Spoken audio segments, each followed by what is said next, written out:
ஒரு 16,500 கோடி வந்து அது அலாட் ஆகிற ஃபண்டில் வெறும் 5,000 கோடி மட்டும் செலவு பண்ணிட்டு 10,000 கோடி நீங்கள் திருப்பி அனுப்புறீங்கன்னா உங்களுடைய மனநிலை என்னவா இருக்கும் சொல்லுங்க. எனக்கு ஃபர்ஸ்ட் கிட்டத்தட்ட 60% யூஸ் பண்ணவே இல்லை.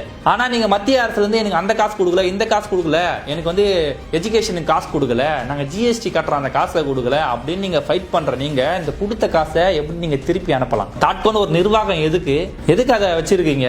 பேசாமல் அதை க்ளோஸ் பண்ணிட்டு இதுக்கப்புறம் SC/STக்கு இங்கே வந்து சென்ட்ரல் கவர்மெண்ட்ல எங்களுக்கு ஃபண்டே வேணாம், உங்களுக்கு செய்கிறதுக்கு எங்களுக்கு விருப்பம் இல்லை அப்படின்னு சொல்லிட்டு ஓப்பன் ஸ்டேட்மெண்ட் கொடுத்துடலாம்ல. நீங்கள் ஃபண்டை வாங்கிடுவீங்க, வாங்கிட்டு யூஸ் பண்ணாமல் திருப்பி அனுப்புவீங்க, கேட்டால் நாங்கள் சமூக நீதிக்காக பாடுபடுறேன்னு சொல்லுவீங்க. இந்த மக்கள் ஏற்றுக்கணும். நீங்கள் நம்ம சொல்கிற மாதிரி 2018, 17 இந்த நிதி ஆண்டில் பாரு பயங்கரமாக யூஸ் பண்ணிடுறாங்க அப்படின்னு அது ரொம்ப பெருமையான எடுத்துக்க தேவையில்ல.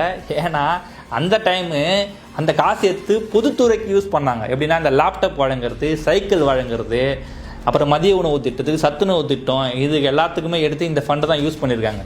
ஸோ இதை ப்ராப்பராக எந்த அரசும் ப்ராப்பராக இந்த காசு எடுத்து செலவு பண்ணதே கிடையாது. அதில் உங்களுக்கு என்ன தயக்கணும்னு தெரில.